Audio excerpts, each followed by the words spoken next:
Welcome to Nachtmeier Witness. Some nights feel wrong before anything happens.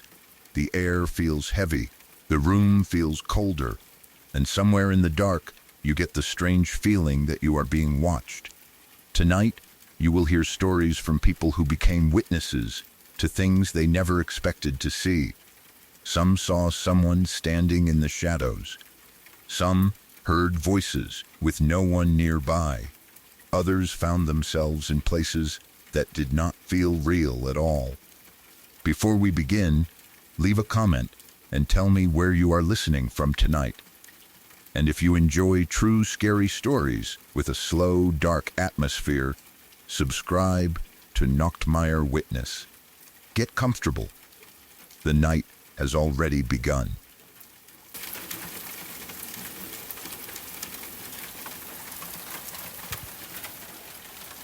My house has always been a little different from the houses around it. It is not built close to the street like most of the other homes in the area. It sits farther back on the property, almost like it is trying to hide from the neighborhood. During the day, that never bothered me. In fact, sometimes it made the house feel peaceful, like we had a little more space than everyone else. But at night, that same distance made the house feel separated from everything. It felt less like privacy and more like isolation. The layout of the house was also strange. The sidewalk ran right along the side of the living room and continued all the way to the front porch. The front porch then led straight into the living room, so if someone walked up to the house, they were basically walking right beside the room where we spent most of our time.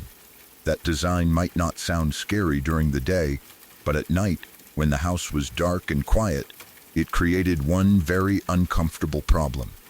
The living room had huge windows. They were the kind of windows people usually love, big, wide, clear windows that filled the room with sunlight during the day. In the morning, the whole living room looked warm and open. You could sit on the couch and see outside clearly. It made the house feel bright, airy, and alive. But those windows had one major downside. They did not open. They were just large panes of glass built into the wall, almost like display windows. And because of the way the sidewalk passed directly beside them, anyone walking along the side of the house could look straight into the living room. Not just a little bit, not just through a crack in the curtains. If the lights were on inside, they could see everything. During the day, I had gotten used to it. It was just one of those weird things about the house that we all accepted. If someone walked by, you might glance up, see them for a second, and then forget about it. But at night, those same windows became something else completely. At night, they did not feel like windows. They felt like a thin sheet of glass between me and whatever was outside. And once the lights inside were off, the glass turned dark and reflective. You could not always see clearly outside, but anyone close enough to the window could still see in if there was even a little light behind you. That thought never bothered me much when my family was home. There were always other people around, other voices, other lights, other rooms being used. The house felt lived in. But when this happened, my family was away on vacation. I had the entire house to myself. At first, I was happy about it. I was alone, which meant I could relax without anyone bothering me. I could stay up as late as I wanted. I could watch whatever I wanted. I could make food, leave lights on, and enjoy the quiet without anyone asking me what I was doing. So that night, I decided to take advantage of having the place to myself. I had some drinks and settled into the living room. Looking back now, I know that drinking probably made everything worse. It made me sleepy, it made me less alert, and it made the whole situation feel even more confusing when I woke up later. At around 9 at night, I passed out on the couch. That was not the plan. I had planned to relax for a while and then eventually get up and go to my bedroom. But once I was lying there, the couch felt comfortable enough, and the house was quiet. I drifted off without thinking too much about it. Sometime later, I woke up for a moment. The room was dark now. The TV was off, or at least I do not remember it being bright enough to help. The rest of the house was silent.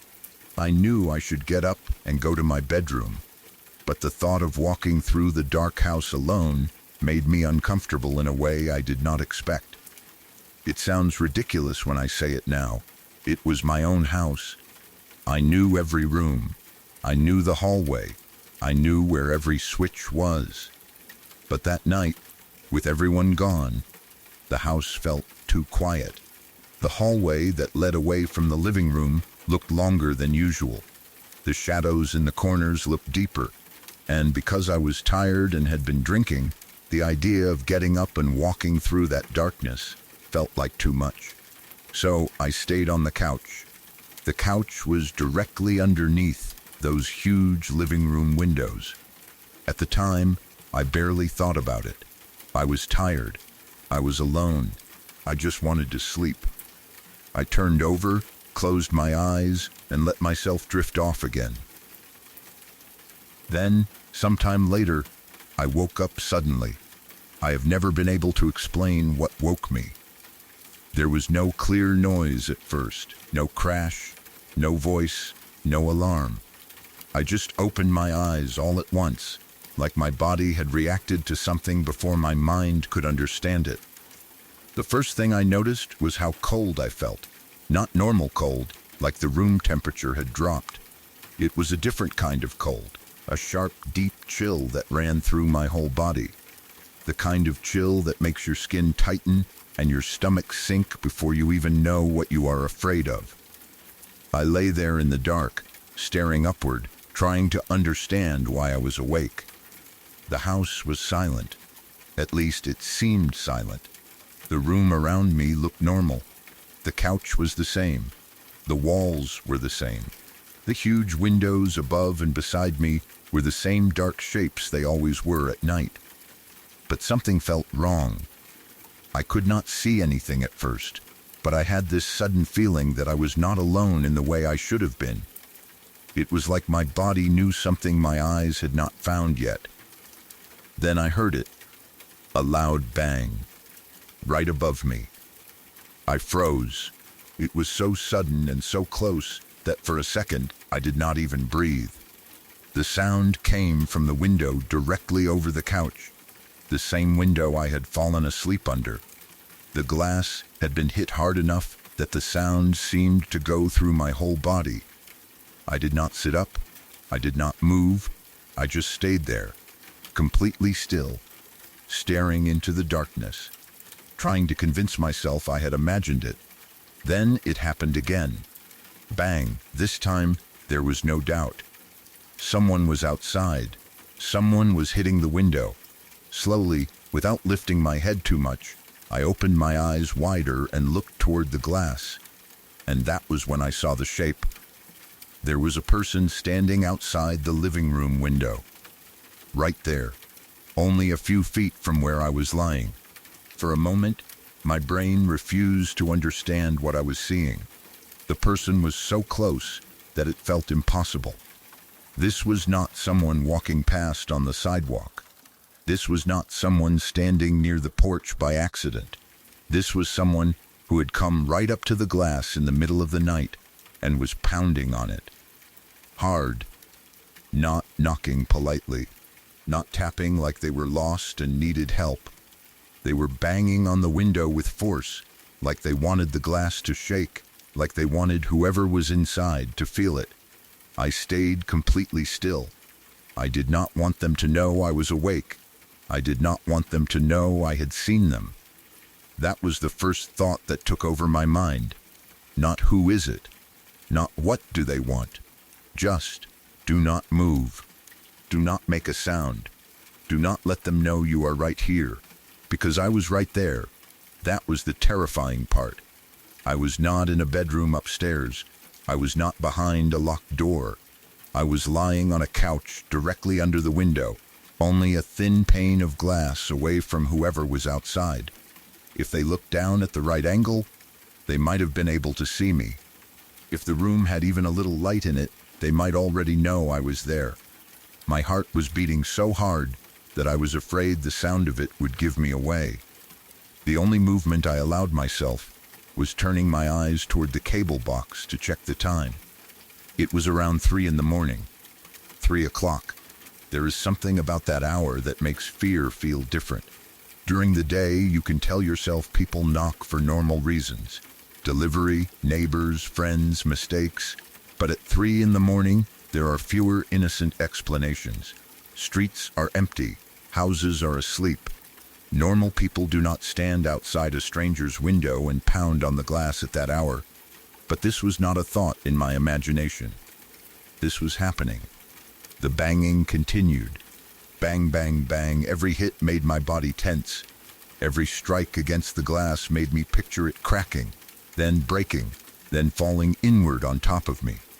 I could not tell if the person outside was trying to scare me, trying to wake someone up, or trying to get inside. I did not know if they could see me. I did not know if they were alone. My mind started racing through every possibility. Maybe someone was drunk. Maybe they had the wrong house. Maybe they needed help. Maybe someone was hurt. Maybe they were trying to trick me into opening the door. That last thought was the one that made me stay still. Because if someone really needed help, why were they not calling out? Why were they not saying anything? Why were they not yelling a name, explaining themselves, or asking for police? Why just stand there in the dark and hit the glass? Then, suddenly, the banging stopped. The silence afterward was worse. I did not move. I did not sit up. I stayed frozen on the couch, listening so hard that the quiet almost hurt. I waited for footsteps moving away. I waited for a voice. I waited for a car door. I waited for any sign that whoever had been outside was leaving. But there was nothing. The house felt completely still again, but not in a comforting way. It felt like the silence had a shape, like someone was still out there, standing just beyond the glass, waiting to see what I would do. A few moments passed. Then it started again. But this time, the sound was not coming from only one place.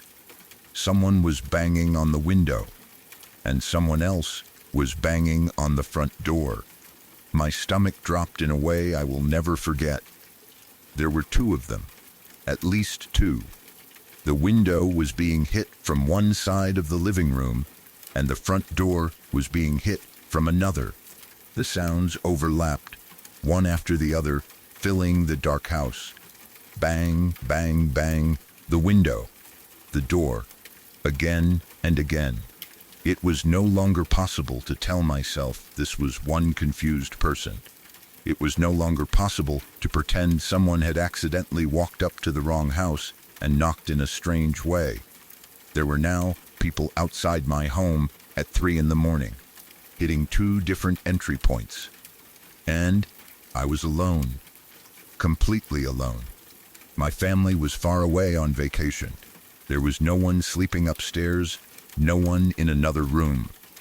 No one who would come out and ask what was going on. No one who would hear me if I whispered for help. The whole house belonged to me that night, and suddenly that did not feel like freedom. It felt like a trap. I thought about grabbing my phone, but I was afraid to move. I was afraid the couch would creak. I was afraid they would see the glow of the screen. I was afraid that if they realized I was awake, the situation would get worse. Every instinct in my body told me to stay silent. Do not cough. Do not shift.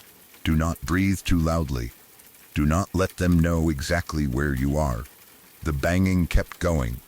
The person at the window seemed close enough that I imagined their face near the glass, trying to look inside.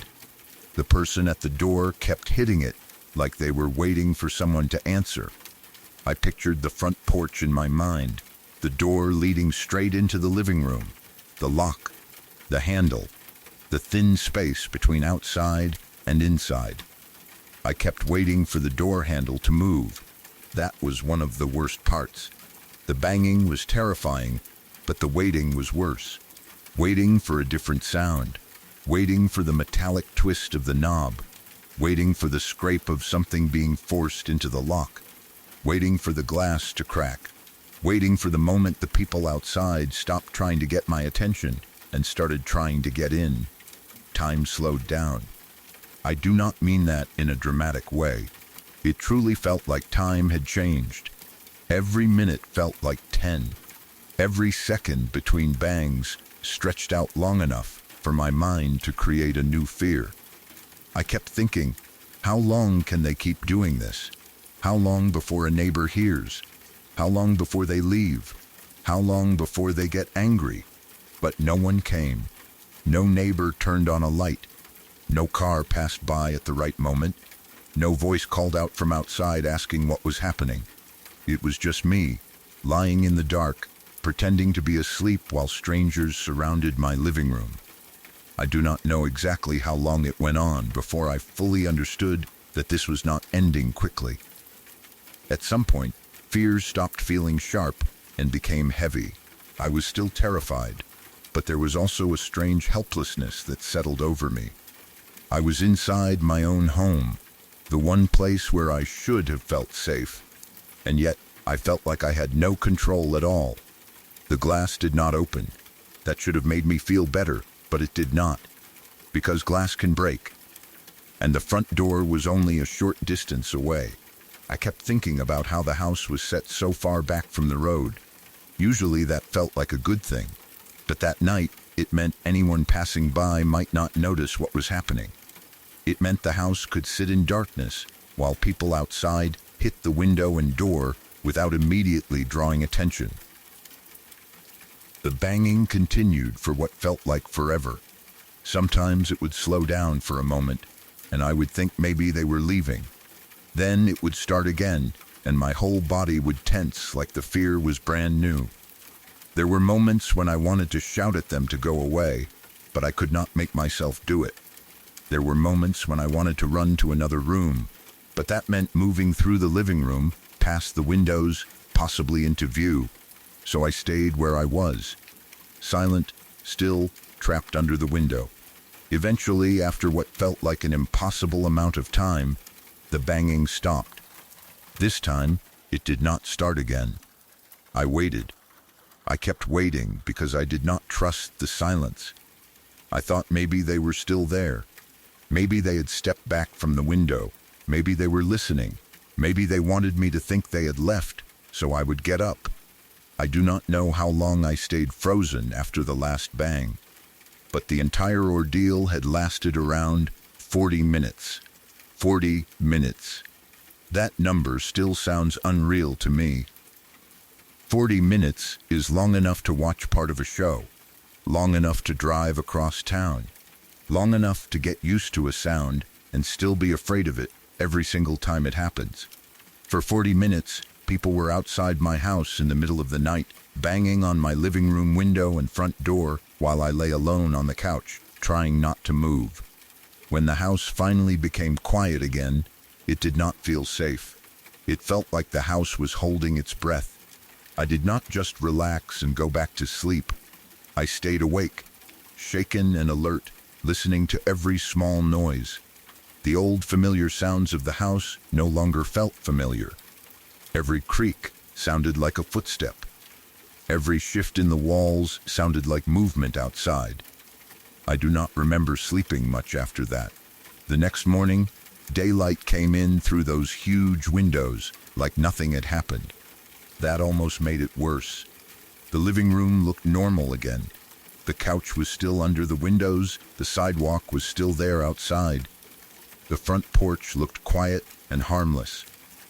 There was no obvious sign of what had happened during the night, but I could not look at the windows the same way. Before that night, they had been one of the nicest parts of the house. After that night, they felt like a weakness. A place where someone could stand inches away from me while I slept. A place where someone could watch me without me knowing. A place where I could be seen before I even realized anyone was there. The fear stayed with me. Not just for a day. It changed how I felt being alone in that house. I found myself checking the windows more often. I listened harder at night. I noticed the sidewalk in a way I never had before. Every shadow outside the glass made me uncomfortable. Every small sound near the porch made my stomach tighten. The next day, I called a friend and asked if he could come stay with me for the rest of the week. I was not trying to be dramatic. I just did not want to be alone there anymore. I needed another person in the house. Someone who could hear what I heard. Someone who would know I was not imagining every sound. Someone who could make the place feel less empty. When I explained what had happened and asked if he could stay, his answer was probably the least comforting thing he could have said. He said, "What the hell for? So we can both be murdered in our sleep?" It was a terrible response, but in a strange way, it made the situation feel even more real. Because even though he was joking, he understood how bad it sounded. A person outside your window at 3 a.m. would be disturbing enough. 2 people outside, one at the window and one at the door, banging for 40 minutes while you were alone in the house, was something else. That was not normal. I still do not know who they were. I do not know why they came to my house. I do not know if they knew me. I do not know if they had the wrong address. I do not know if they were drunk, confused, dangerous, or looking for someone else. I do not know if they saw me sleeping under the window before they started banging. I do not know if they wanted me to wake up. I do not know what would have happened if I had answered the door. Maybe there was a harmless explanation. Maybe they were lost. Maybe they thought someone else lived there. Maybe they needed help and handled it in the worst way possible. But when you are lying alone in the dark at 3 a.m, with a stranger standing inches away on the other side of a huge glass window, harmless explanations do not come first. Fear does. The image that stays with me most is not even clear. It is not a face. It is not a voice. It is just the shape of someone outside the glass, close enough to touch the window. Close enough to know there was a room on the other side. Close enough to make me feel like my own house had been opened up to the dark. And the sound. That sound stayed with me too. The bang against the glass. The bang against the door. The pause after each hit. The silence in between. The waiting. The feeling that at any moment, the glass might give in or the door might open. People talk about home like it is the safest place in the world. And most of the time, it is. That is why something like this feels so wrong. Because the fear does not come only from strangers outside. It comes from realizing that the walls and locks and windows you trust are not as comforting as you thought. They are barriers, yes, but they are thin ones. And when someone decides to stand outside in the dark and test them, you suddenly become aware of every weak point. For 40 minutes, I was not relaxing in my own living room. I was hiding inside it. I was holding my breath on the couch, hoping the people outside would get bored, give up, or decide I was not worth whatever they came for. Eventually, they left. At least I think they left. I never saw where they went. I never heard their voices. I never saw their faces clearly enough to identify them. There was no explanation afterward. No neighbor came by the next day. No note was left. No one called to apologize for going to the wrong house. Nobody ever told me what that night was really about. They came. They banged. They waited. Then they disappeared. And that is what makes the memory feel unfinished in the worst way. Because when something terrifying happens and you get an answer, you can sometimes make peace with it. But when there is no answer, your mind keeps returning to it, trying to fill in the empty spaces. Who were they? Why did they choose my house? Did they know I was alone? Did they see me through the window? Were they trying to scare me, or were they trying to get inside? I still do not know. All I know is that after that night, The house never felt exactly the same. The windows still let in sunlight during the day. The living room still looked open and bright. The sidewalk still ran along the side of the house like it always had.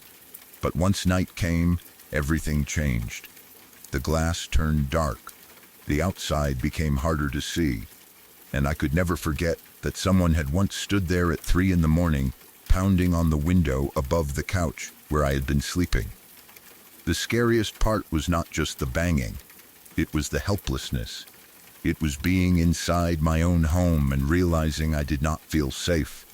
It was knowing my family was gone, knowing the house was empty except for me, knowing that whoever was outside had all the darkness in the world to hide in while I had nowhere to go without making myself known. For 40 minutes I lay there silently and hoped the people outside would leave. They did. But the feeling they left behind stayed much longer. And even now, whenever I am alone at night and I hear a sudden sound near a window, my body reacts before my mind does. I freeze, I listen, I wait, because once you have woken up at 3 a.m. to someone pounding on the glass above your head, a window never feels like just a window again.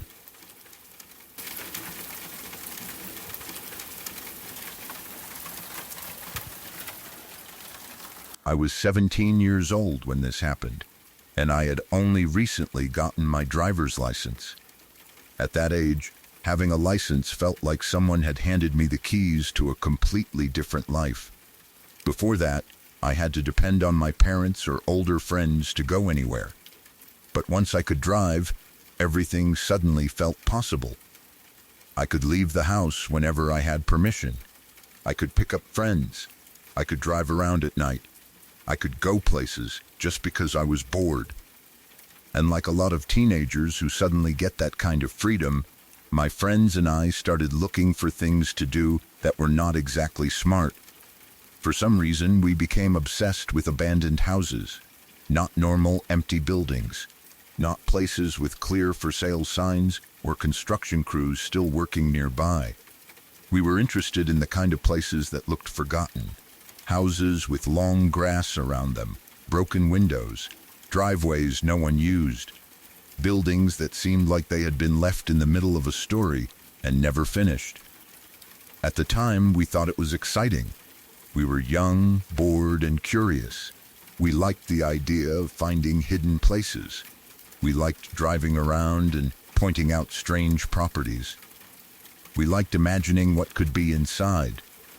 Old furniture, empty rooms, maybe signs of who used to live there, maybe something creepy we could talk about later. We never really thought about the other side of it. We never thought about why a house might be abandoned. We never thought about whether someone still owned it. We never thought about whether people might be watching it. We never thought about who might use a lonely, empty building when no one else was around. Looking back, that was the part we were too young to understand. Just because a place looks abandoned does not mean it is safe. And just because a house looks empty does not mean nobody cares who goes near it. We had already found a few places before this happened, but there was one house that stood out more than all the others. It was on the route I took home from work. I had passed it several times, and every time I drove by, it caught my attention. It was not like the other abandoned houses we had seen. Most abandoned houses looked old, broken down, or neglected. This one was different. It looked unfinished. It was a huge house, the kind of place that had clearly been planned as something expensive. It sat on a large piece of land, away from other homes, with enough empty space around it to make it feel separated from the rest of the world. The frame was there. The walls were there. The general shape of the house was there, but it looked like construction had stopped before the home ever became real. That was what made it so strange. It did not look like a family had lived there and moved away. It looked like someone had started building a dream house and then, for some unknown reason, simply stopped. No one came back. No one finished it. No one cleaned it up. It just sat there, stuck halfway between being a home and being a shell. During the day, it looked odd but not terrifying. You could drive past it and tell yourself it was just a failed construction project. Maybe the owner ran out of money. Maybe there were legal problems. Maybe the builder walked away. There were plenty of normal explanations. But at night, it looked different. At night, that house did not look unfinished. It looked like it was waiting. There were no lights inside, no cars parked near it, no signs of movement, just a huge dark shape sitting alone on a wide piece of land. The windows looked empty. The doorways looked black. The whole property had this heavy, silent feeling, like something had gone wrong there, and everyone else knew to stay away. I told one of my friends about it. I remember describing it to him like it was some kind of hidden discovery. I told him it was big, unfinished, and creepy. I told him it looked like the perfect place to check out sometime. He was interested right away because we were both into that kind of thing. At 17, creepy meant exciting. Scary meant fun. We had not yet learned that some kinds of fear stop being fun very quickly. One summer evening, before we went to see a movie, I decided to show him the house. It was around dusk, that strange time of day when it is not fully dark yet, but the light is fading fast. The sky still had a little color in it, but the shadows were already stretching across the road. It was the kind of evening where everything looks normal from a distance, but darker areas start to feel deeper than they should. I was driving, and my friend was in the passenger seat. We were in a good mood. We were probably talking about the movie, maybe joking around, maybe acting tougher than we really were. I remember feeling excited to show him the house, like I had found something secret. As we got closer, I turned my headlights on because the light was getting low. The beams stretched across the road and then over the land near the house. The place appeared ahead of us, dark and massive, sitting in that open property like it did not belong to anyone. I slowed down and pulled near the front. We did not get out of the car. That is important. We did not break anything. We did not go inside.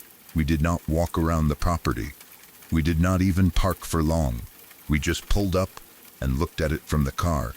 Maybe 10 seconds passed. That was all. 10 seconds. Long enough for my friend to look at the house and understand why I had been talking about it. Long enough for both of us to sit there in silence for a moment, staring at the unfinished structure. Long enough for the place to feel even creepier up close than it had from the road. The headlights hit parts of the building, but not all of it. Some areas stayed completely dark. The empty windows looked like black holes. The unfinished parts of the house made strange shapes in the fading light. It felt less like we were looking at a house, and more like we were looking at the skeleton of one. I remember having this sudden feeling that we should not be there. It came quickly, almost before I could explain it to myself. 1 second, I was curious. The next second, I felt exposed. The property was too open. The house was too quiet. We were too visible with the headlights on. So we left. I put the car in reverse, backed away, and started driving back toward the main road. At that moment, nothing serious had happened. We were still just two teenagers who had looked at a creepy, unfinished house for a few seconds before going to a movie. It felt like the kind of thing we would laugh about later. Then, about a minute after we left, we noticed the truck. At first, it was just headlights behind us. I saw them in my mirrors and did not think much of it. Cars appear behind you all the time. Roads are public. There was no reason to assume it had anything to do with us. But then, the lights got closer. And closer. Within seconds, the truck was right behind my car. Not a normal distance behind us. Not slightly close. It was riding my bumper.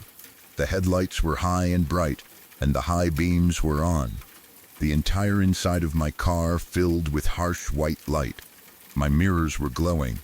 The back of my neck felt hot. I could barely look forward without feeling the brightness behind me. My friend noticed it too. We looked at each other, and neither of us had to say much. We both knew something was wrong. The truck had come from the direction of the house. That was the first thought that hit me. We had just pulled away from that unfinished property, and now a large truck was following us so closely that it felt like the driver wanted us to know he was there. Maybe he had been nearby. Maybe he had been watching. Maybe he had seen our headlights on the property and decided to follow. I tried to stay calm. I told myself maybe the driver was just aggressive. Maybe he was in a hurry. Maybe he was annoyed that I was driving too slowly. Maybe it had nothing to do with the house at all. But the feeling in the car changed immediately. A minute earlier, we had been joking around. Now neither of us was laughing. The truck stayed behind us, close enough that it felt like it was pushing us down the road. Every time I looked in the mirror, all I could see was light. I could not see the driver's face. I could not even see the front of the truck clearly, just those bright beams and the dark shape behind them. I kept driving toward the main road. That was all I could think to do. I wanted to get somewhere with more traffic, more lights, more people.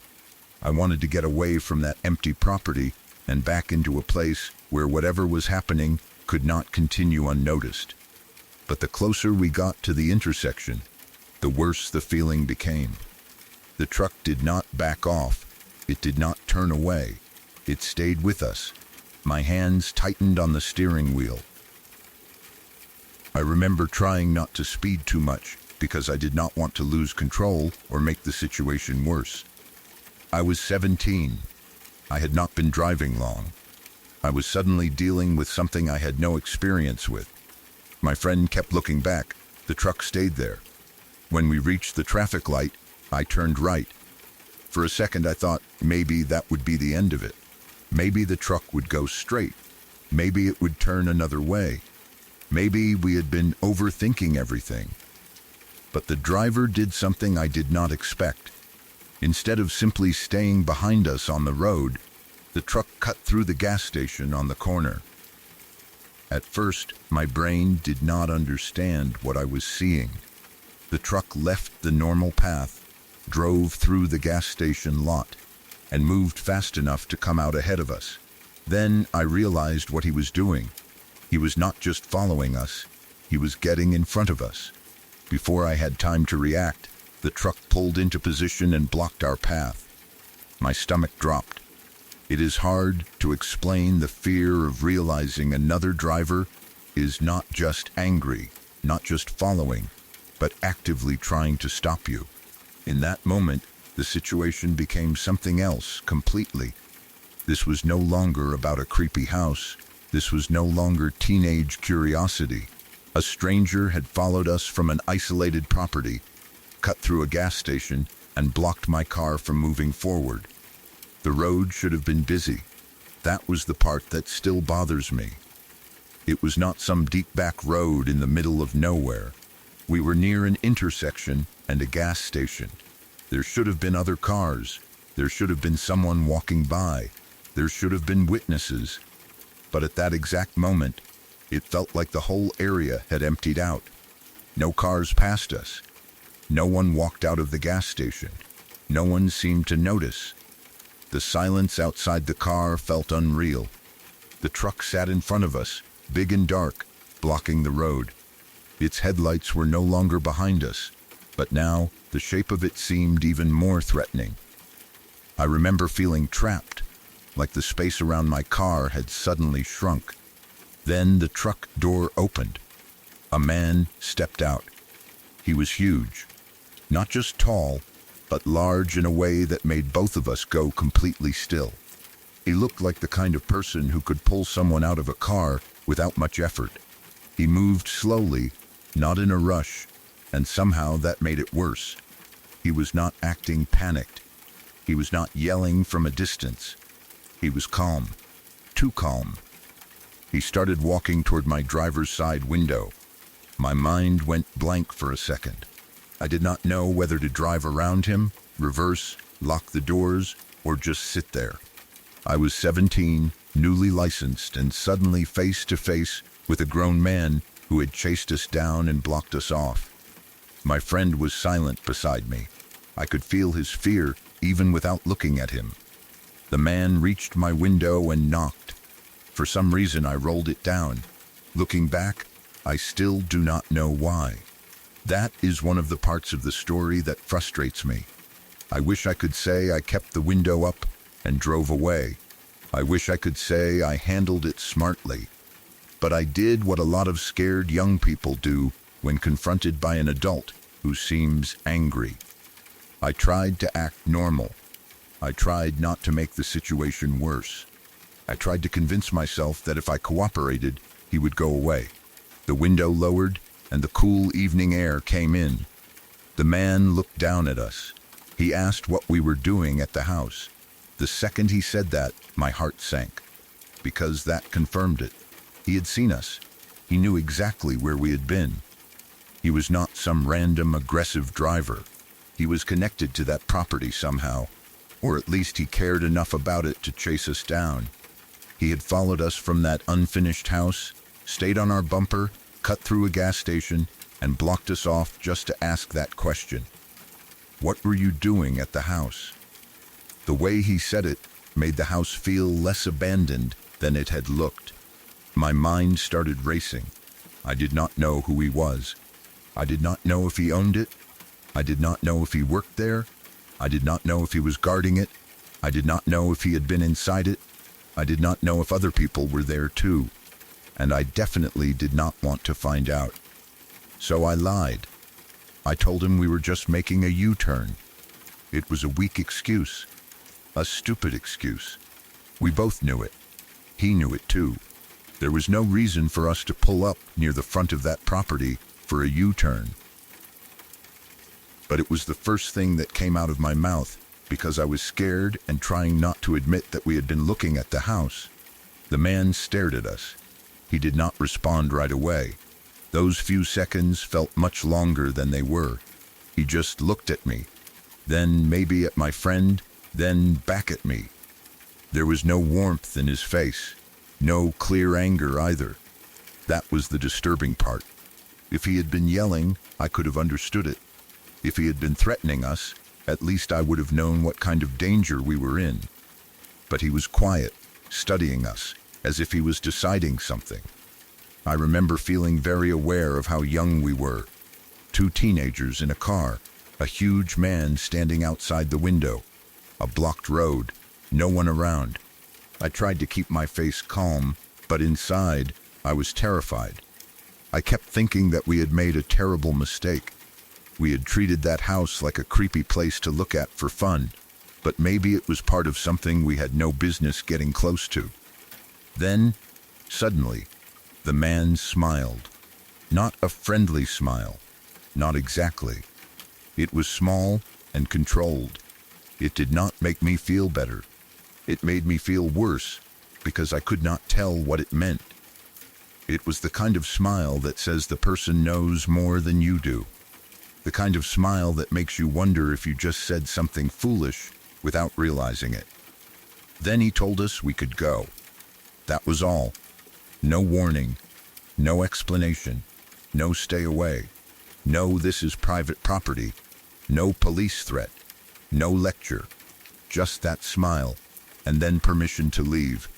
I did not ask questions. I did not wait for him to change his mind. I rolled up the window, put the car back into motion as soon as I could, and drove away.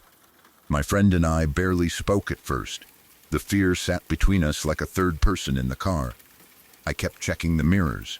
For a while, I expected the truck to appear behind us again. I expected those high beams to fill the car one more time. I expected the whole thing not to be over. But he did not follow us after that. At least, not that we saw. We still went to the movie, but I do not remember enjoying it. I do not even remember what movie it was.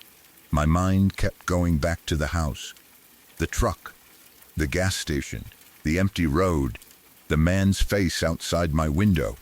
The more we talked about it afterward, the stranger it felt. The timing was too fast. We had only been near the house for about 10 seconds. We had not gotten out. We had not damaged anything. We had not even really explored. Yet somehow, within about a minute, a truck was behind us. That meant someone had either been watching the property very closely or had been close enough to react immediately. That thought made my skin crawl. Had he been inside the unfinished house? Had he been somewhere on the land, hidden in the dark? Had he seen our headlights and waited for us to leave before following? Or had there been cameras, security, or something else we had not noticed? I still do not know. What I do know is that the house did not feel abandoned after that. It felt watched. That is a very different kind of fear. An abandoned place is scary because of what might have been there before. A watched place is scary because of what might still be there now. For a long time after that, I could not pass that house without thinking about the truck. Even in daylight, the property looked different to me. Before, I had seen an unfinished building. After that night, I saw a warning. I saw a place that looked empty on purpose. I saw land that someone did not want strangers getting close to. And the strangest part is that nothing ever happened with the house. Years passed, and it still sat there unfinished. No one completed it. No family moved in. No construction crew returned to finish the job. It remained almost exactly the same, like time had stopped around it. That bothered me more than it should have. If the house belonged to someone who cared enough to chase teenagers down, why was it never finished? If it was just an abandoned construction project, why was someone watching it so closely?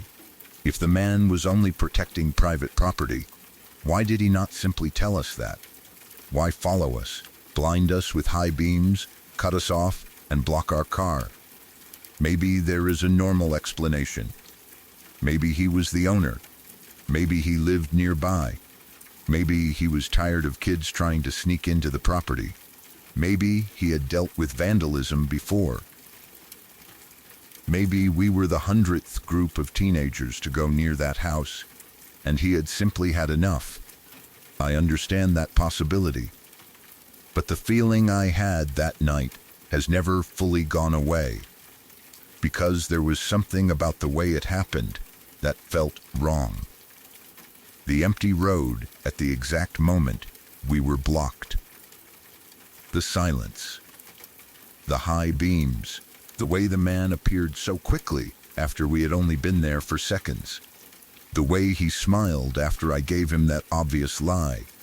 The way he let us go without explaining anything. It felt less like a warning and more like we had been tested, like he wanted to see who we were, like he wanted to know how much we had seen. And that is the part that still makes me uncomfortable, because the truth is, we had not seen anything. We had only looked at the house from outside. But what if there was something there to see? What if we had gotten out? What if we had gone inside? What if we had parked longer? What if we had found something that made the man a lot less willing to let us leave? I think about that sometimes. At 17, curiosity feels harmless. You see a dark building and think it would be fun to explore. You imagine a story you can tell your friends later. You imagine a little fear, the kind that makes you laugh afterward. But real fear is different. Real fear is sitting in a car with your heart pounding while a truck blocks your path. Real fear is watching a stranger walk toward your window and realizing no one else is around. Real fear is understanding too late that you have entered someone else's world without knowing the rules. That night taught me something I never forgot. Abandoned does not always mean empty. Sometimes a place looks forgotten because someone wants it to look that way. Sometimes the house is not the dangerous part. Sometimes the dangerous part is the person watching from the dark, waiting to see who gets too close. So whenever I pass an unfinished building now, especially one sitting alone with no lights and no sign of life, I do not feel the same curiosity I used to. I do not wonder what is inside. I do not imagine exploring it. I do not slow down. I keep driving. Because one summer evening, when I was 17, I learned that curiosity can pull you toward places you do not understand. And sometimes, by the time you realize someone has been watching you, you are already trying to get away. The house is still there, still unfinished, still empty looking, still sitting on that land like a secret no one is supposed to touch. And every time I think about it, I remember the truck's high beams filling my car, the man's shadow outside my window, and that quiet smile before he let us go.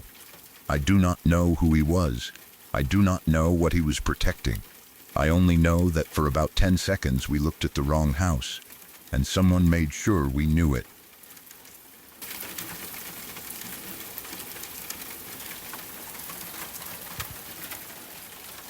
I was about 10 years old when one of the strangest and most frightening things I have ever experienced happened. Even now, more than 10 years later, my family still talks about that night. Not because we found an answer, but because we never did. That is what makes it so unsettling. It was a normal evening at first. All of my cousins and siblings were gathered together at the house. There were around 10 of us there in total. Since we were all kids, having everyone together felt like a big event. The adults, including our parents and grandparents, had gone out for an adult dinner. For the first time that night, the house belonged only to us. No parents telling us what to watch. No grandparents asking if we were being too loud. Just a bunch of kids hanging out, watching movies, eating snacks, and enjoying having the place to ourselves. At that age, being alone in the house felt exciting. It felt like freedom. We were not worried about anything. We were just sitting around, laughing, and watching movies like it was any other night. The house was comfortable, familiar, safe, until suddenly, everything changed. Without warning, the entire house shook. Not a small vibration, not something you could easily ignore. It felt like the whole building had been hit by something massive, the kind of force that makes your body react before your brain even understands what is happening. At the same exact moment, we saw a huge flash coming from the backyard.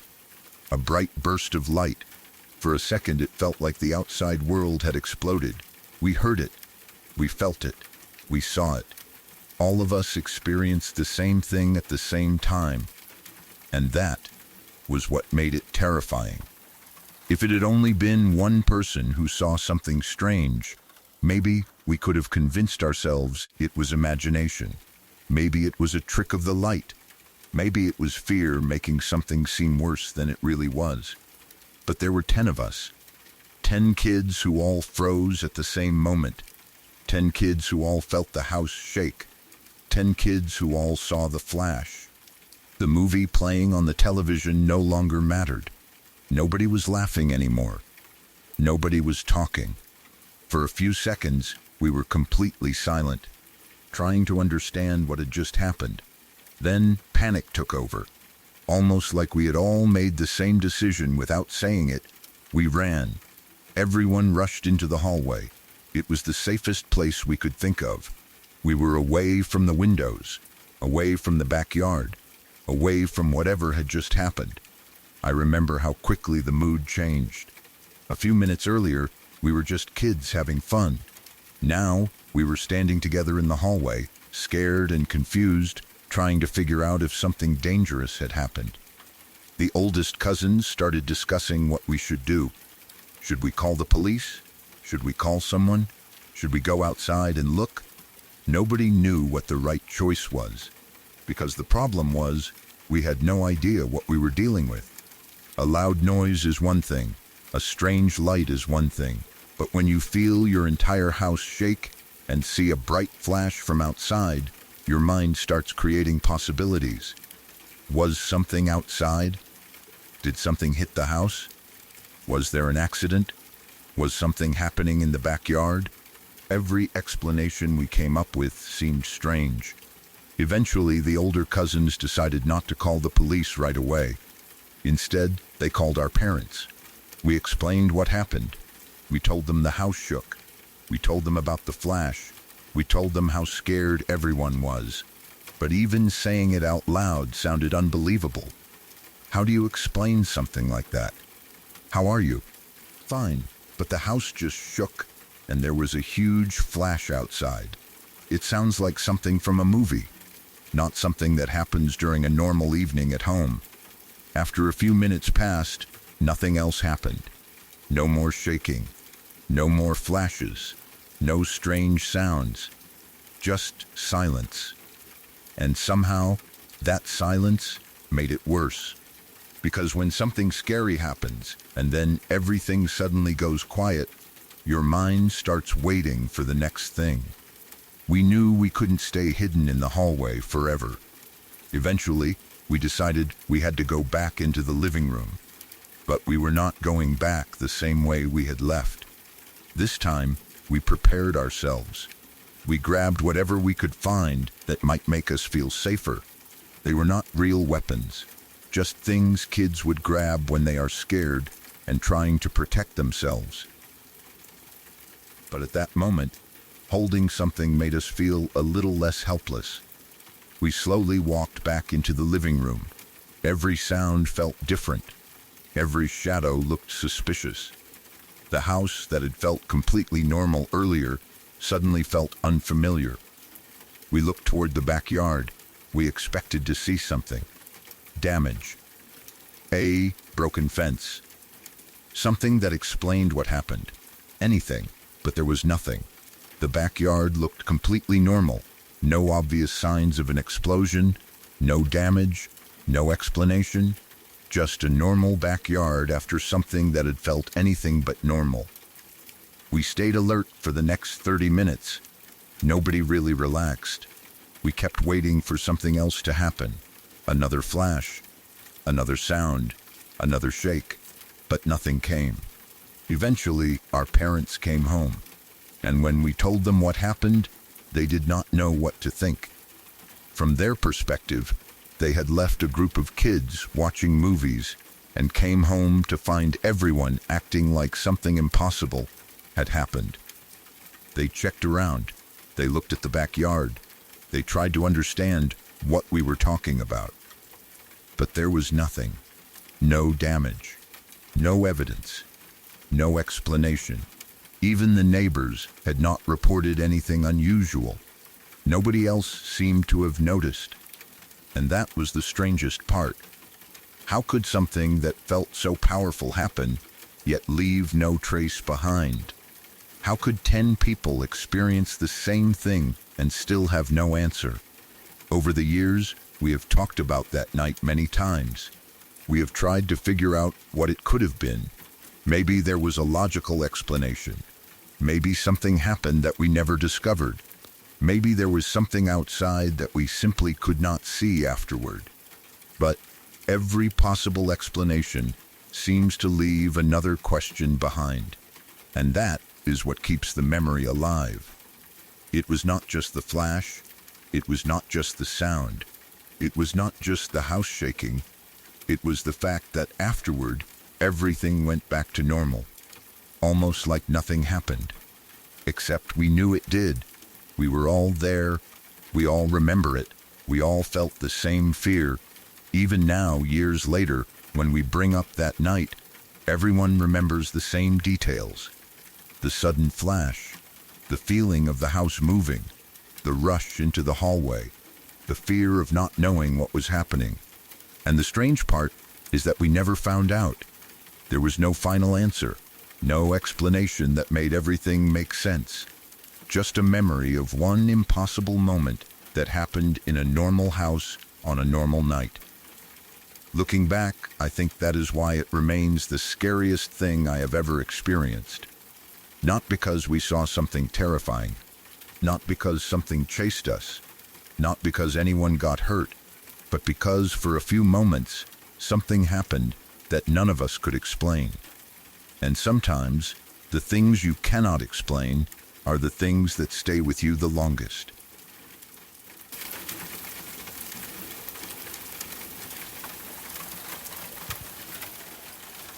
Before the next witness tells their story, take a moment to subscribe to Nachtmeyer Witness.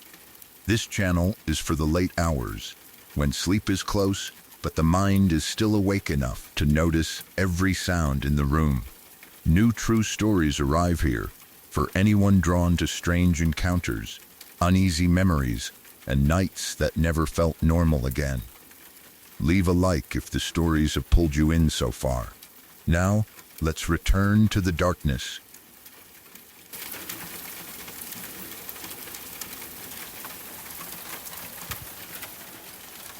Last summer, during the holidays, I was staying at my parents' house. It should have been a normal night. Nothing strange had happened during the day. There had been no warning, no weird feeling, no sign that anything was about to happen. I was back home with my family, sleeping in the same house I had grown up in, surrounded by the same rooms, the same hallway, the same walls, and the same small sounds the house had always made at night. That was what made it so disturbing later. When something strange happens in a place you do not know, you can blame the place. You can tell yourself, maybe the building is old, maybe the area is unsafe, maybe your mind is just nervous because everything around you is unfamiliar. But when something happens inside your childhood home, inside a place where you already know every corner, every shadow, and every sound, it is different. You cannot escape the feeling so easily. You cannot tell yourself you imagined it because you know what belongs there and what does not. My parents' house had always felt safe to me. Even as an adult, coming back during the holidays gave me that familiar feeling of comfort, the kind of comfort you only feel in a place where you once lived as a child. I knew the way the stairs sounded when someone walked down them. I knew which doors creaked. I knew the exact sound the refrigerator made in the kitchen. I knew the way the house settled at night, the tiny cracks in the silence that used to scare me when I was younger but no longer bothered me. That night, I was awake in my room at around 3 a.m. Everyone else in the house was asleep. The whole house had gone quiet in that deep nighttime way, when even the air seemed still. There were no voices, no footsteps, no movement from downstairs. My parents were asleep. My sister was asleep in her room down the hallway. I was sitting at my computer, doing my own thing quietly, trying not to make too much noise because the rest of the house was already dead silent. At first, nothing felt unusual. The glow from my computer screen was the only real light in the room. Everything outside my little circle of light looked dark and still. I remember hearing the low hum of the computer and maybe the soft ticking sound the house made once in a while. It was the kind of night where every small noise sounds louder than it should, but because I was at home, I did not feel afraid. Then, my phone rang. The sound cut through the silence so suddenly that it made me jump a little. I looked down at the screen. It was my sister. At first, I just stared at her name. I was confused more than worried. Her room was only a short distance away from mine. She was not in another city. She was not out with friends. She was not downstairs. She was literally just down the hallway. If she needed something from me, she could have walked to my room in a few seconds. She could have knocked on my door. She could have called my name. So why was she calling me? And why at 3 a.m.? There is something unsettling about a phone call in the middle of the night, even before you know what it means. A call at that hour never feels casual. It always feels like something is wrong. I remember feeling that small drop in my stomach as I looked at her name glowing on the screen. I answered. Before I could say anything, the call ended. It disconnected almost instantly. I pulled the phone away from my ear and stared at it. The screen showed that the call had ended, but I kept looking at it as if it would explain itself. For a few seconds, I sat there with my phone in my hand, listening to the silence of my room return. I told myself it was probably an accident. Maybe she had rolled over in bed and accidentally called me. Maybe her phone was beside her pillow. Maybe she woke up for a second, touched the screen without meaning to, and ended the call right away. Things like that happen. Phones glitch. People accidentally call each other. There was no reason to panic. At least, that was what I tried to tell myself. But something still felt strange. It was not just the call. It was the silence after it. The house suddenly felt different. A few moments earlier, the quiet had felt peaceful. Now it felt heavy. It felt like the kind of quiet that comes before someone whispers your name from the dark. I sat there for a moment, waiting to see if she would call again. She did not. I sent no message. I just kept looking at my phone, thinking about how close her room was. If she had needed me, why would she call and hang up? If it was an accident, why did I feel so uneasy? Finally, I got up. I left my computer on and opened my bedroom door. The hallway outside was dark, not completely black, but dark enough that the corners looked deeper than they should. The house was still silent. No one else had woken up. No light came from my sister's room. The floor felt colder under my feet as I walked toward her door. It was only a short walk, but that night it felt longer. The hallway I had walked through hundreds of times in my life suddenly felt unfamiliar. Every step made me more aware of the quiet. I remember trying to listen for anything from her room, a voice, movement, maybe the sound of her shifting in bed. But I heard nothing at first. Then, just as I reached her bedroom door, before I even had time to knock, I heard her scream. It was not a normal scream. It was not the kind of sound someone makes when they are annoyed, startled by a bug, or having a bad dream. It was a scream of pure fear. The kind of scream that comes from someone who believes something is right in front of them.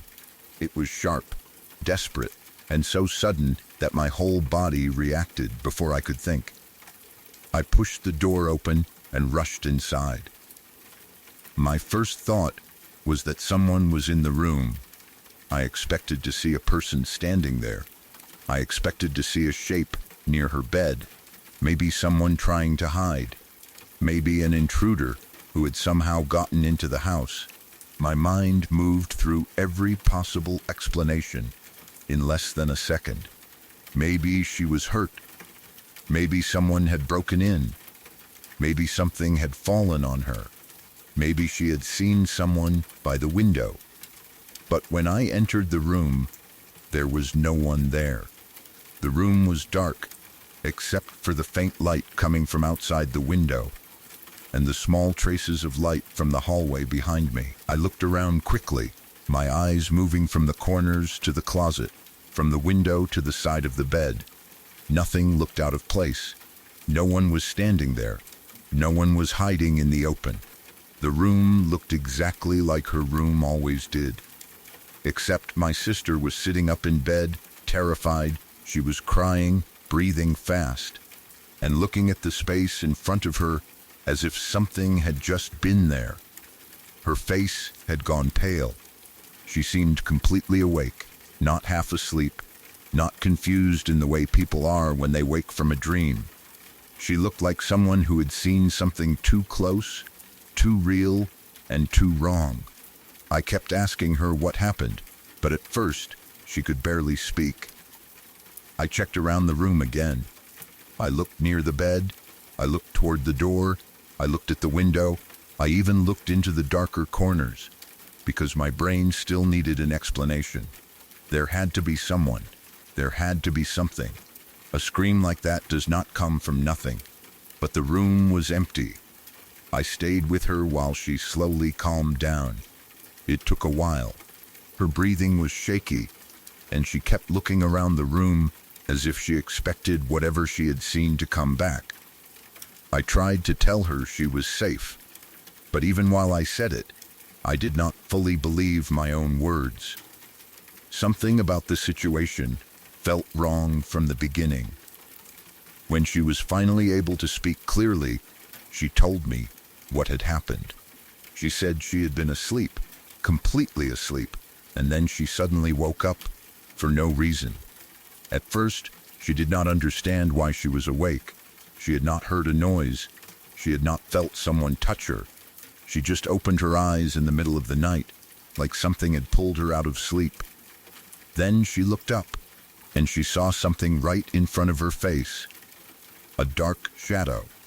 Not across the room, not near the doorway, not by the window, right in front of her. She said it was only a few centimeters away from her face, close enough that it felt like something was standing over her, leaning down toward her while she slept. She could not see a face. She could not describe clothes or eyes or anything human like that. It was just a dark figure, a shape, almost like a person made out of shadow. She said that for one frozen second, she could not move. She just stared at it. Her body would not react. Her mind was trying to understand what she was seeing, but there was no normal explanation for it. Then she screamed. As she told me this, I felt my skin go cold. Not because I immediately believed something supernatural had happened, but because of how scared she was. She was not telling the story like someone who had simply had a nightmare. She was telling it like someone who had opened her eyes and found something waiting there. That was when I told her about the phone call. I told her that she had called me just before I came to her room. She looked at me like she had no idea what I was talking about. She said she had not called anyone. I thought maybe she was still shaken and had forgotten. I told her her name had appeared on my phone, and the call had come through only moments before I heard her scream. She looked even more confused. Then she said something that made the room feel colder. Her phone was not in the room. She said she had left it downstairs in her purse before going to sleep. At first, I did not believe that. Not because I thought she was lying, but because it made no sense. I thought maybe she had forgotten. Maybe her phone was under the blanket, beside the bed, on the floor, somewhere nearby. Maybe she had called me in her sleep and had no memory of it. So we searched. We checked around her bed. We checked the floor. We checked the bedside table. We checked under the blanket and around the room. Her phone was not there. Then we went downstairs. The house felt even worse now. Walking through it after what she had told me was completely different from walking through it before. Every dark doorway looked suspicious. Every shadow seemed too thick. The silence had a different weight to it, like the house was listening. Her purse was downstairs, exactly where she said she had left it. Her phone was inside, untouched. That was when the situation stopped feeling like a simple mistake. I checked my phone again. The call was there in my call history. It showed her name. It showed her number. It showed that the call had come in at almost the exact time she said she woke up and saw the shadow. Then we checked her phone. There was no record of any outgoing call to me. Nothing. No call made at that time. No failed call. No sign that her phone had contacted mine at all. It was like the call existed only on my phone. That was the detail that made it impossible to shake off. If her phone had been beside her, I could have told myself she had accidentally dialed me in her sleep. If the call appeared on both phones, I could have believed it was a normal accidental call. If she had been awake and holding her phone, maybe I could have made sense of it. But her phone was downstairs, inside her purse. She had been asleep. She had no memory of touching it. And there was no call record on her phone. Yet my phone had received a call from her number. We tried to explain it away because that is what people do when something does not make sense. We talked about glitches. Maybe the network had messed up. Maybe the phone company had done something strange. Maybe the call was delayed from earlier, even though that made no sense. Maybe some technical error had caused my phone to display her number, but every explanation fell apart when we thought about the timing. The call came just before I walked to her room. The call ended before I could speak. Then, when I reached her door, she screamed. And the reason she screamed was because she had woken up to see a dark figure inches from her face. Maybe that was all a coincidence. But it did not feel like one. The more I thought about it, the more disturbing it became. If the call had not happened, I would have stayed in my room. I would have assumed everyone was asleep. I never would have walked down the hallway at that exact moment. I never would have been standing outside her door when she screamed. So what made the call happen? That question has never left me. I do not know if something was trying to get my attention. I do not know if my sister somehow called me without touching her phone. I do not know if there was a glitch so perfectly timed that it felt impossible. I do not even know if the shadow she saw was something real, something in her mind, or something we do not have a name for. All I know is what happened. My phone rang at 3 a.m. It showed my sister's name. The call ended almost immediately. Her phone was not in the room. She woke up to a dark shape hovering close to her face, and when we checked her phone, the call had never been made. After that night, I could not look at the house the same way for a while. During the day, everything seemed normal again. Sunlight came through the windows. People moved around. The kitchen sounded alive. My parents talked like nothing had changed. But at night, the house felt different. The hallway between my room and my sister's room no longer felt like just a hallway. It felt like the place where something had passed through quietly. Her bedroom no longer felt like just a bedroom. It felt like a room where something had stood too close to her while she slept. The worst part was that there was no ending, no answer, no clear proof that would make everyone believe us. We had a call record on my phone, yes, but even that did not explain anything. It only made the story stranger. Her phone had nothing. The house had no signs of a break-in. No one else had heard anything before she screamed. Nothing was moved. Nothing was found.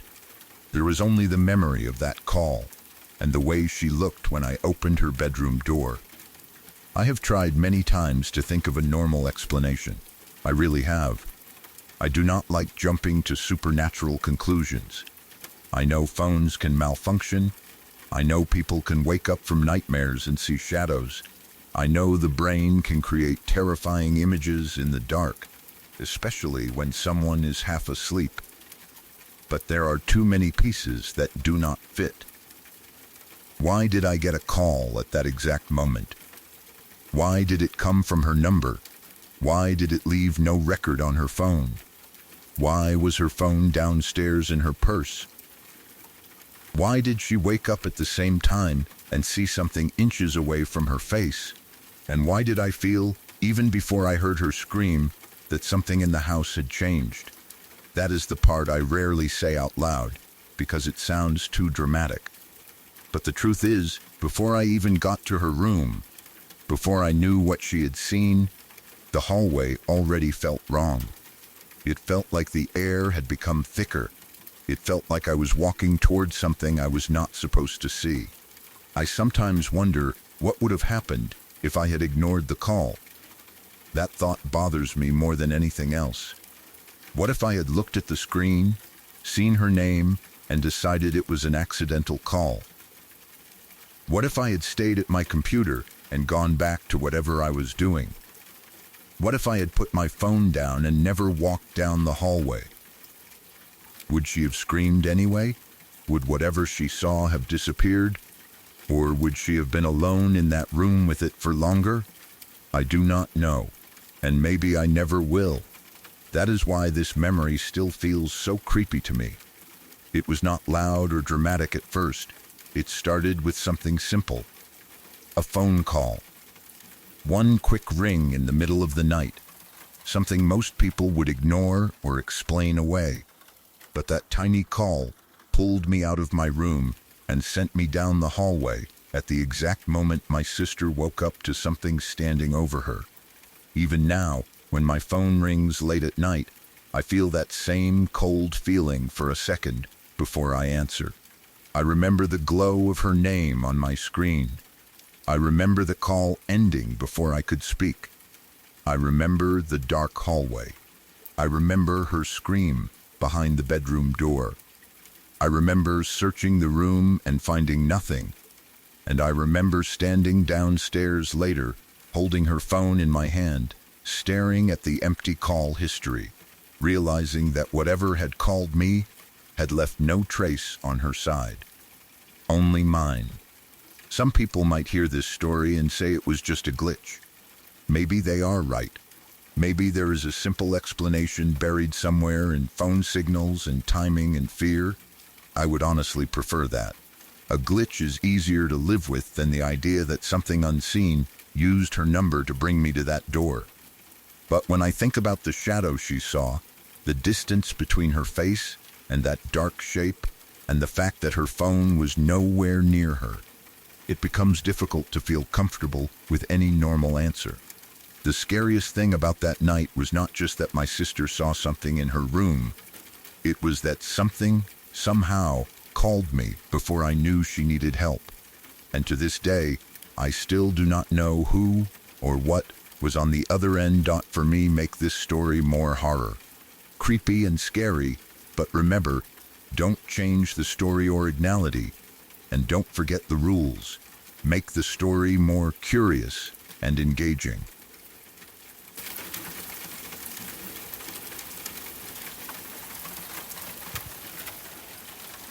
A week after I earned my CPR certification, I found myself kneeling on cold pavement outside a thrift store, pressing my hands against the chest of a woman I had never seen before in my life.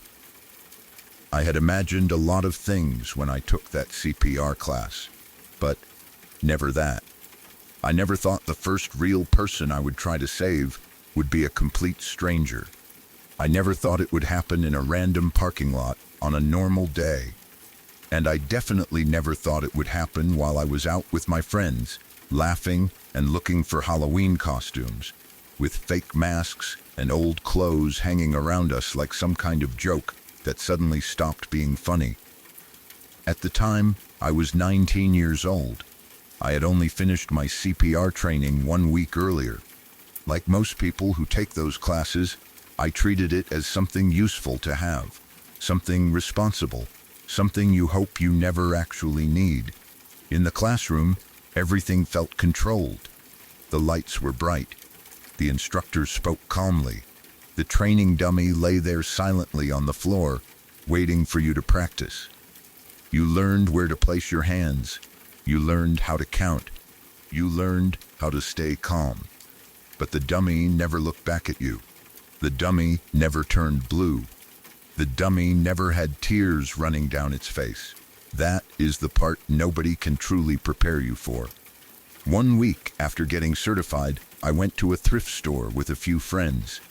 Halloween was coming up, and we wanted to find cheap costume pieces.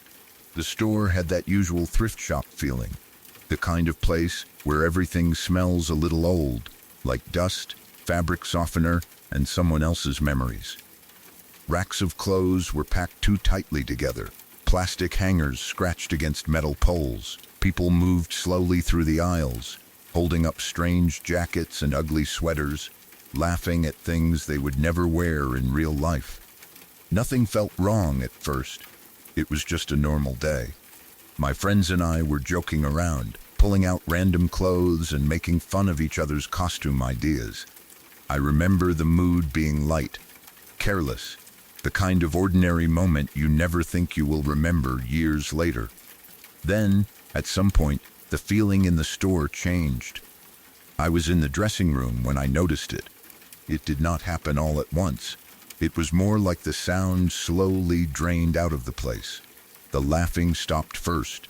Then the voices became lower. Then the movement outside the dressing room sounded different. Not casual anymore, but tense and uneven. You can always tell when a crowd senses something bad before anyone explains it. The air itself seems to tighten. I stepped out, and looked around. People were standing still in different parts of the store. Some were staring toward the front doors, others were whispering. A few had that frozen expression people get when they know something serious is happening, but they are still waiting for someone else to do something. I asked what was going on. Someone said a person had passed out in the parking lot. For a moment, nobody moved. That has always stayed with me too. In emergencies, people think they will react instantly, but sometimes they do not. Sometimes everyone hears the same terrifying words and just stands there, looking around, hoping another person will take control first. It is not always because they do not care. Sometimes the brain simply refuses to accept that a normal moment has turned into something life or death. But I had just finished CPR training. It was still fresh in my mind. The steps were still there, almost too clean, almost too perfect, like something written on a classroom board. I told them I was CPR certified and that I would go check. I also told someone to call 911 right away. Then I walked outside. At first, I expected to see someone lying on the ground near the entrance. I thought there would be a person on the sidewalk or maybe near one of the parking spaces with people standing around them. But when I stepped into the parking lot, I saw nothing like that. Cars sat quietly under the dull daylight. A few people were near the doors. The pavement looked empty. For a second, I felt confused, almost stupid, like I had walked into the wrong emergency. Then someone came out behind me and shouted that the person was inside a car. The car was parked farther away from the store, sitting by itself. That made the situation feel worse before I even reached it. There was something deeply wrong about that car being separated from the others, like it had been forgotten there. It was not close to the entrance. It was not surrounded by people. It was just sitting in the parking lot, silent, sealed, and still. I ran toward it. As I got closer, my heart started beating harder. I remember the sound of my own footsteps on the pavement. I remember the shape of the car. I remember how normal it looked from the outside, and how that almost made it more frightening. Nothing about the car screamed emergency. There was no broken glass, no crash, no blood on the doors, no obvious sign that someone inside might be dying. Then I looked through the window. I froze. A woman was slumped against the glass, her body folded in an unnatural way. Her head leaned toward the window as if she had fallen asleep, but nothing about her looked like sleep. She was completely still. Her face had turned blue, not pale, not gray, not just sick. Blue, it was the kind of color your mind does not want to connect with a living person. It looked wrong on human skin. It looked like the life had been slowly pulled away from her while she sat there trapped inside that car. Her mouth was slightly open. Her body did not respond. Her eyes had that distant, empty look people sometimes describe when drugs are involved, but in that moment, those details barely mattered. What mattered was that she looked like she was barely connected to this world anymore. She looked like someone who had slipped away while nobody was watching. That was the scariest part. Only a short time before, she had probably been alive in the ordinary way all of us are alive. Maybe she had driven there. Maybe she had parked. Maybe she had looked at her phone. Maybe she had thought she had more time. And now she was behind that window, turning blue in a thrift store parking lot while strangers tried to figure out whether she was still alive. We got the car door open.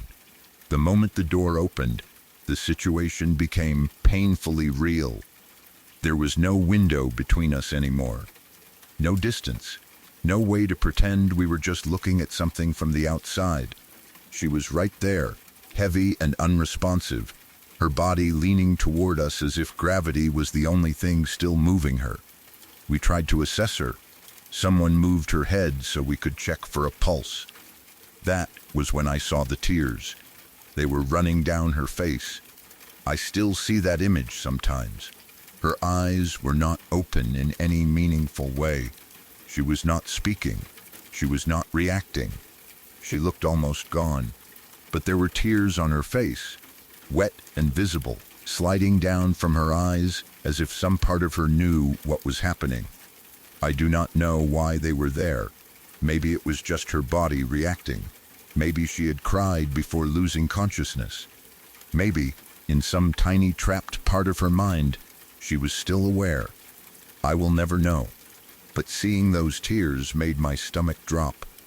Until that second, I had been trying to think like someone trained to help. Check responsiveness, check breathing, call emergency services, start CPR if needed. But those tears broke through all of that. They reminded me that this was not just a body in trouble.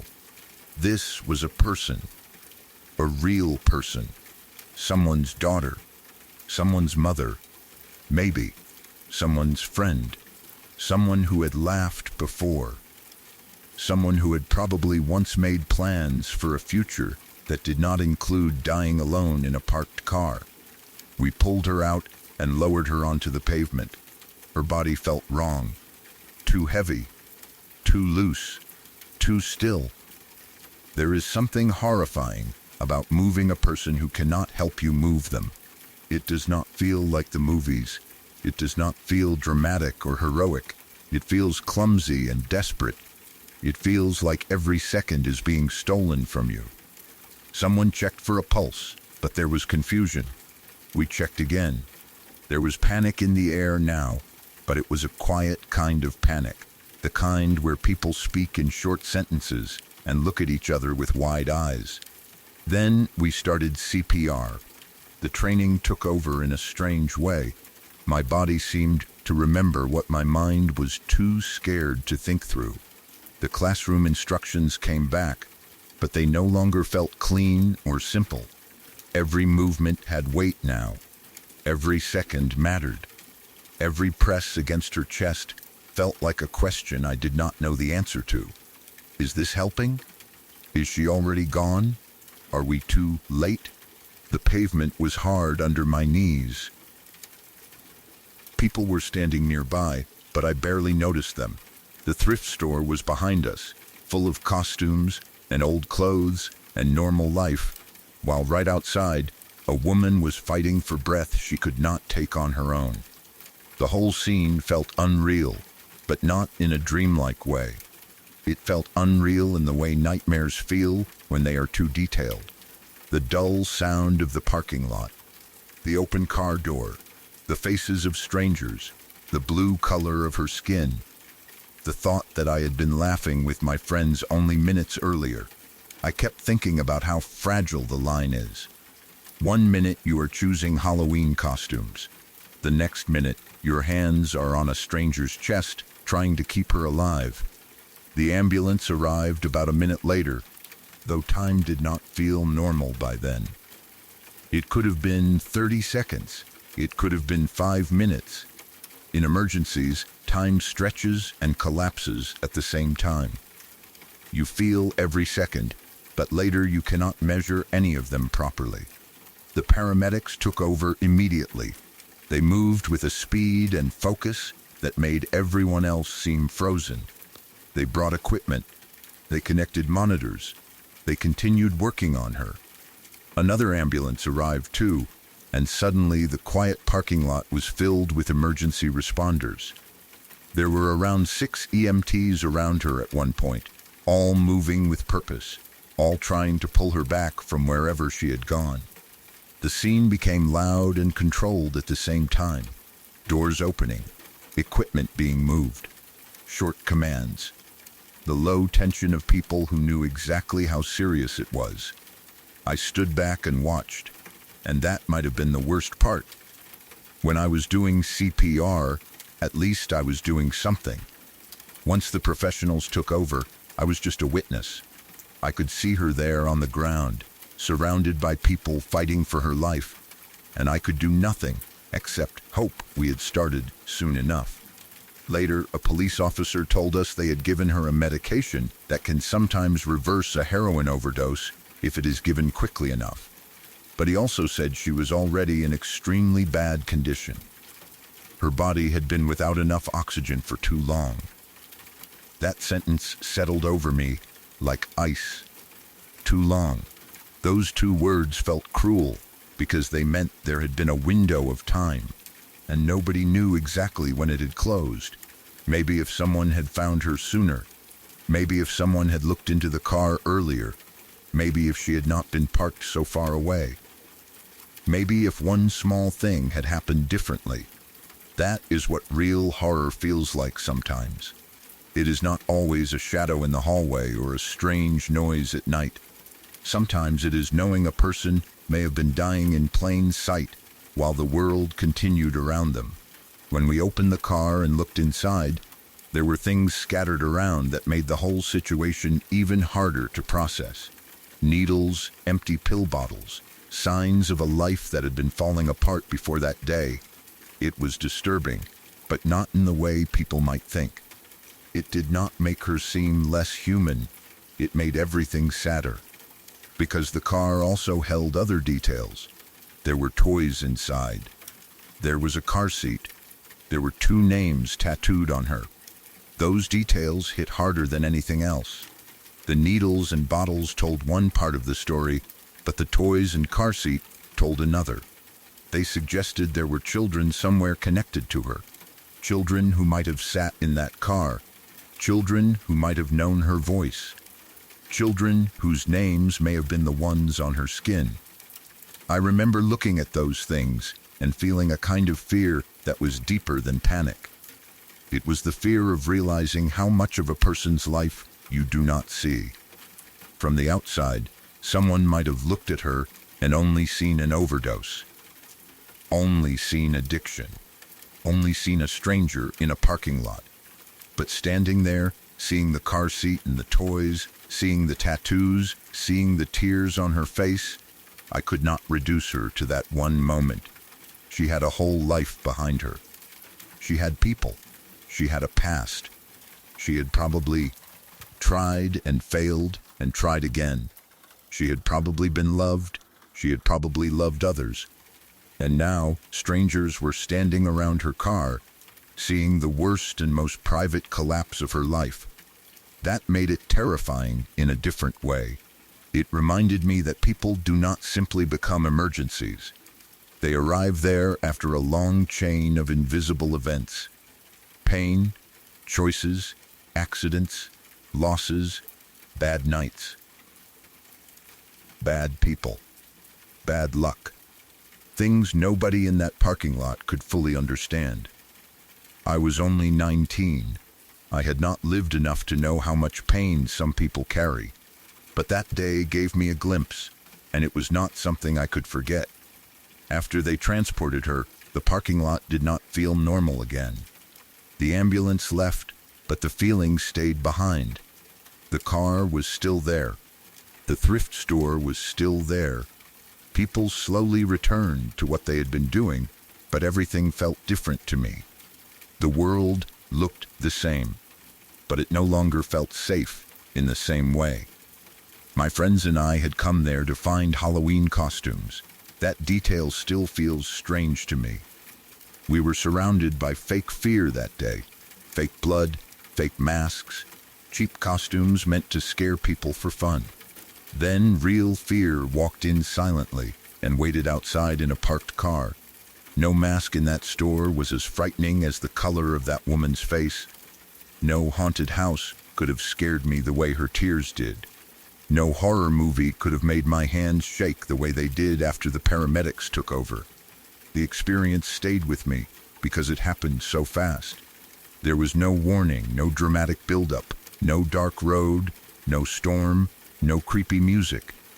It happened in daylight, in a public parking lot, in front of a thrift store, surrounded by ordinary people who had no idea that someone's life was slipping away just a short distance from them. That is what made it so disturbing. It could have happened anywhere. It could have happened beside any store, on any afternoon, while people were buying groceries or coffee or Halloween costumes. It made me realize that emergencies do not care about timing. They do not wait until you feel ready. They do not ask whether you are old enough, brave enough, trained enough, or calm enough. They just happen, and when they do, the world looks at whoever is nearby. Before that day, CPR certification had felt like a card, a class, something to put in a wallet and forget about. After that day, it felt like a responsibility. I understood that sometimes the person who steps forward is not the most experienced person in the world. Sometimes it is just the person who knows a little more than everyone else and decides not to freeze. I still do not know what happened to the woman after that. I do not know if she survived. I do not know if the medication worked. I do not know if she ever woke up in the hospital and realized strangers had pulled her from her car and tried to keep her alive. I do not know if she went home to the people connected to those toys and that car seat. I do not know if the names tattooed on her skin belonged to children, family, or people she loved. I only know what I saw. I saw a woman turn blue behind a car window. I saw tears on the face of someone who was unconscious. I saw a car filled with signs of struggle and signs of family at the same time. I saw how quickly a normal day can become the worst day of someone's life. And I saw how thin the line is between being a stranger passing by and becoming part of someone's final chance. Years later, I still think about that parking lot. I still think about the strange silence in the thrift store before I stepped outside. I still think about the car sitting away from the others, quiet and still, hiding a nightmare behind its windows. I still think about my hands moving because my training told them what to do, even while my mind was trying to understand how any of it was real. Some stories are scary because something impossible happens. This one is scary because everything about it was possible. It was possible for a person to be dying only a few feet away from people who had no idea. It was possible for a normal afternoon to split open without warning. It was possible for a 19-year-old who had only been CPR certified for 1 week to become part of a stranger's fight to survive. And the worst part is that I never got an ending. I never found out if she lived. I never found out if those children, if they were hers, got their mother back. I never found out if she had another chance to change her life. That question stayed with me longer than the sirens, longer than the fear, longer than the memory of the parking lot. Sometimes I hope she survived. Sometimes I imagine she woke up. Sometimes I imagine she went home and held the people whose names were tattooed on her skin. But there is another thought too, one I try not to stay with for too long. Maybe we were too late. That is the thought that makes the memory feel cold even now, because on that day, I learned something I wish everyone understood before they have to face it. Life does not always disappear in a dramatic way. Sometimes it fades quietly behind a car window, while the rest of the world keeps walking past. Sometimes the only thing standing between a person and death is a stranger who chooses to move when everyone else is still trying to understand what is happening. I was 19 years old, 1 week CPR certified, and completely unprepared for how real fear feels when it is breathing through someone else's silence. And I have never forgotten her.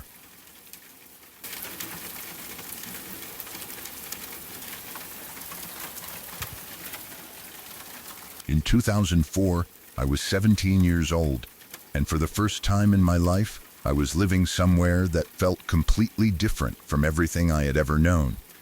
I had grown up as a country girl. My world had always been quiet roads, open land, familiar faces, and the kind of places where people knew your parents before they knew you. Back home, even when it was dark, I never really felt the same kind of danger that a city can make you feel. There were empty roads and fields, But there was also space. You could hear a car coming from far away. You could see headlights in the distance.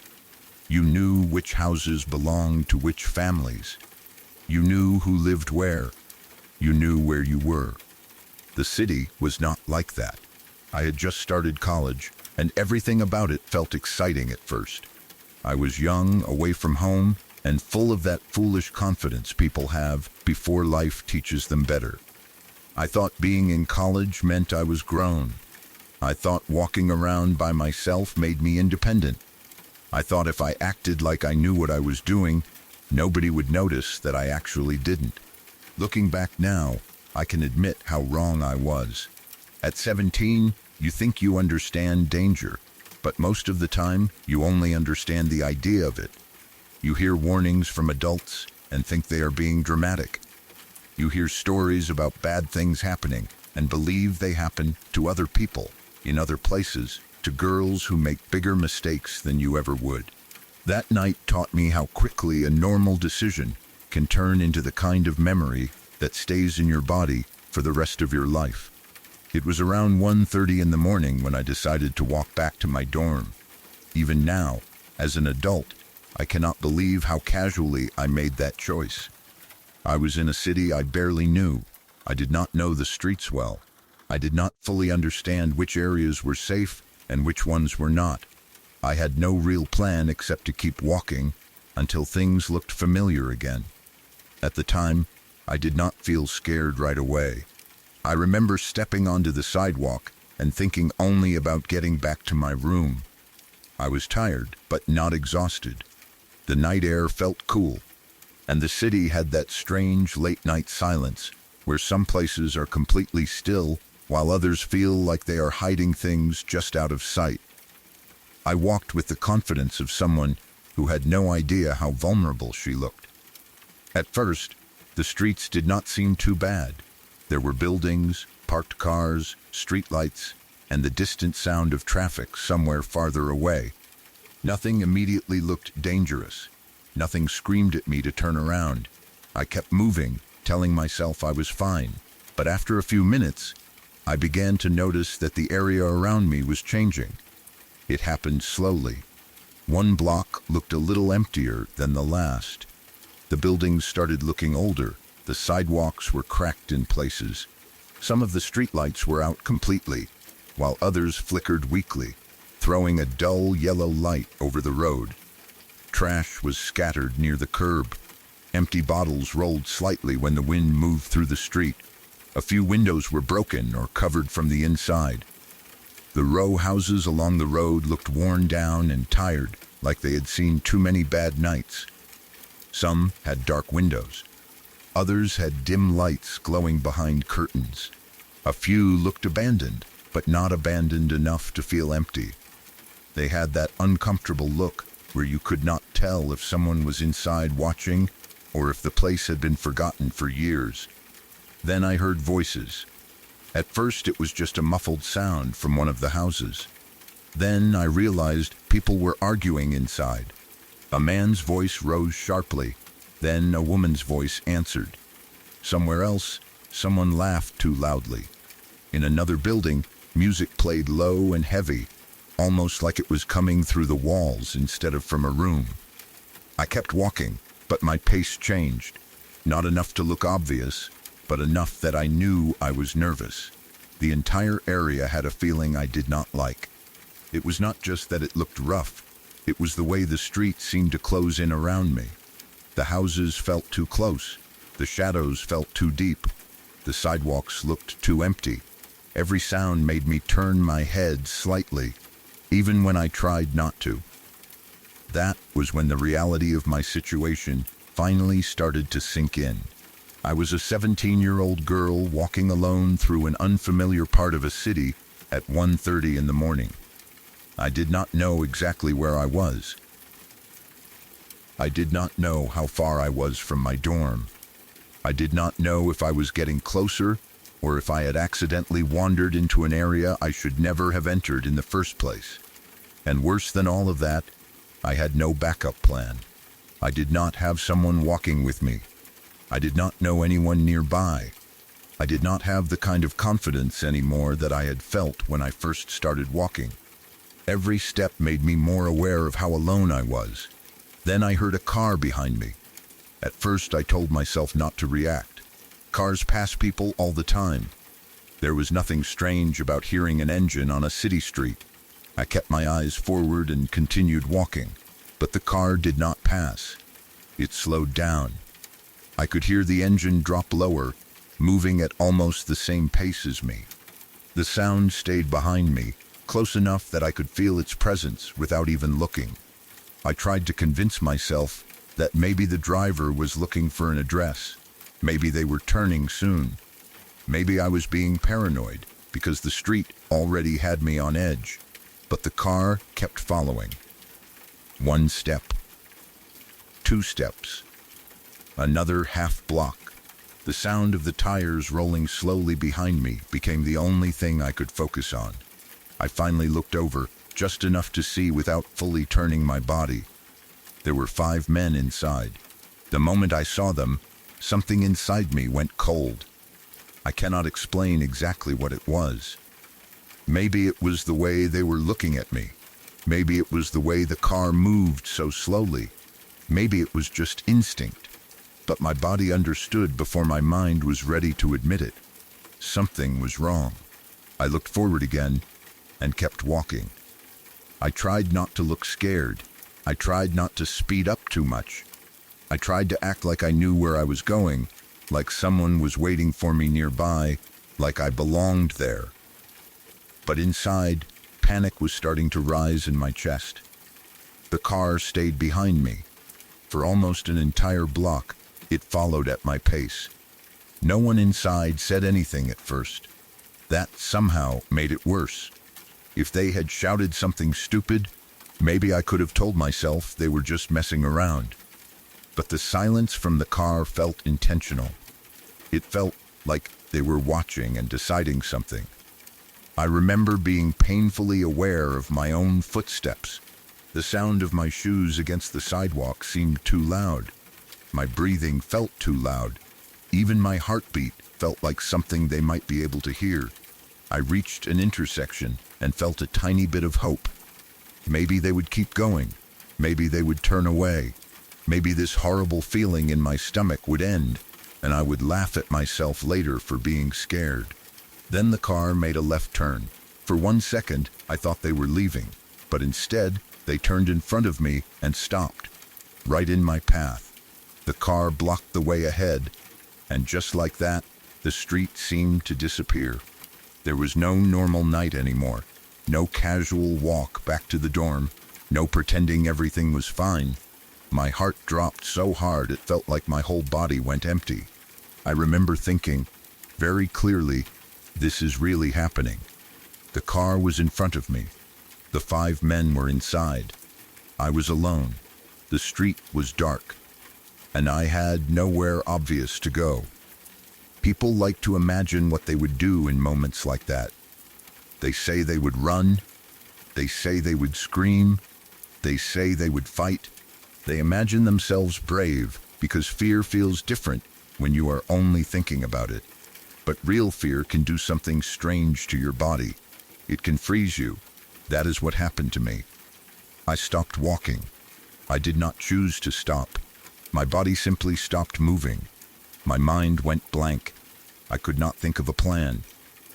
I could not decide which direction to run.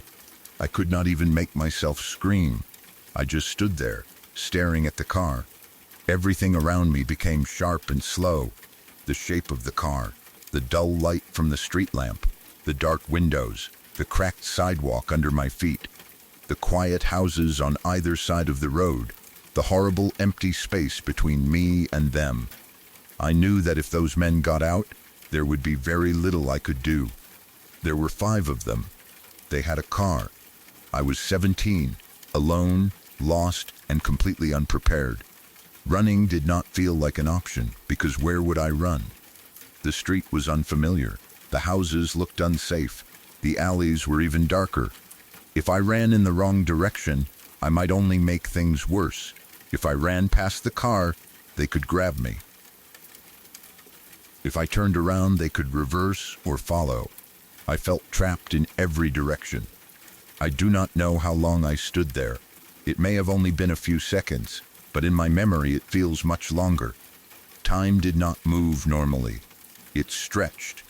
Every second had too much space inside it. I remember thinking of my dorm. I remember thinking of my family. I remember realizing, with a kind of sick fear, that nobody knew exactly where I was at that moment. No one was coming for me, because no one knew I needed help. Then something happened that I still think about to this day. A porch light turned on. It was the house just past the car. 1 second, the street was dark and heavy. The next, a warm porch light clicked on and poured across the steps, the doorway, and part of the sidewalk. It was such a simple thing, just a light turning on, but in that moment it felt like the whole world had suddenly taken a breath. Then the front door opened. A man walked outside carrying a bag of trash. There was nothing dramatic about it. He did not burst out like a hero in a movie. He did not yell. He did not confront anyone. He probably had no idea what he had just interrupted. He was just a normal man doing a normal thing at a very unusual hour. But the moment he appeared, the car left. Immediately, no hesitation, no warning. The engine rose, the car pulled away, and within seconds it disappeared down the street. Just like that, they were gone. The danger that had felt so close a moment before suddenly vanished into the night. And I was still standing there. For a few seconds, I could not move. I stared at the empty space where the car had been. My mind was trying to understand how quickly everything had changed. One moment, I had been completely sure something terrible was about to happen. The next, I was still alive, still standing, and the men were gone. Then the fear I had been holding inside finally broke loose. I started crying, not quiet tears, not a controlled kind of crying. I broke down completely. My hands were shaking. My legs felt weak. My chest hurt from trying to breathe. I was embarrassed and terrified at the same time, which made everything feel worse. The man noticed me standing there. He came over and asked if I was okay. I tried to explain what happened, but the words came out messy. I was talking too fast, then not talking enough. I pointed toward the street. I tried to tell him about the car, the men, how they followed me, how they blocked me, how I did not know what to do. I do not know how much sense I made, but he understood enough. He was kind, very kind. He did not dismiss me. He did not laugh. He did not act like I was overreacting. He listened, and that alone made me feel a little less alone. Then he brought me inside so I could calm down. I will never forget how different the inside of that house felt from the street outside. Outside, everything had felt cold, dark, and dangerous. Inside, there was light. There were normal sounds. The air felt warmer. It smelled like a lived-in home, not trash and old pavement. He gave me a soda and let me sit down. For a while, I could barely hold the can because my hands were still trembling. A few minutes earlier, I had been standing outside, frozen in front of a car full of men, convinced my life was about to change forever. Now I was sitting in a stranger's house, trying to breathe, because that same stranger had unknowingly saved me by opening his door at exactly the right time. His roommate was there too, and once they understood what had happened, both of them were careful with me. They did not make me feel stupid, even though I felt stupid. They did not lecture me, even though I probably deserved it. They just helped. After I calmed down enough to walk again, the man and his roommate took me back to my dorm. They did not just point me in the right direction. They walked with me the whole way. They stayed beside me until I was safely back where I belonged. I remember feeling so grateful and so ashamed at the same time. Grateful because they helped me. Ashamed because I finally understood how badly I had misjudged the situation. They were genuinely good people. At some point, they even invited me to come see their stand-up comedy sometime. I remember that detail because it felt so strange after what had just happened. One minute, I had been terrified. The next, these two kind strangers were talking about comedy, trying to make the world feel normal again. Unfortunately, I was too young to get into the bar where they performed, so I never went. I never saw either of them again. I do not remember their names. I do not know where they are now. I do not know if they ever realized how much that small act meant to me. To them, it may have been just one odd night, a scared young girl outside their house, a walk back to a dorm, a story they told once and then forgot. But I have never forgotten, because if that porch light had not turned on at that exact moment, I do not know what would have happened. That is the part that still follows me. Not just the car, not just the 5 men, the timing, the impossible timing of it. A man decided to take out the trash at almost 2 in the morning on a Saturday night. Something completely ordinary. Something he probably did without thinking. Maybe he had been meaning to do it earlier. Maybe he noticed the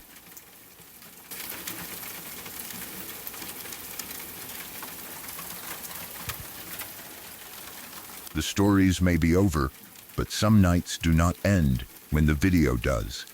The people you heard tonight were not looking for fear. They were living normal lives until one moment changed the way they saw the world around them. Tell me in the comments which story stayed with you the longest. Subscribe to Nockmeyer Witness for more true accounts from people who saw something they wish they could forget.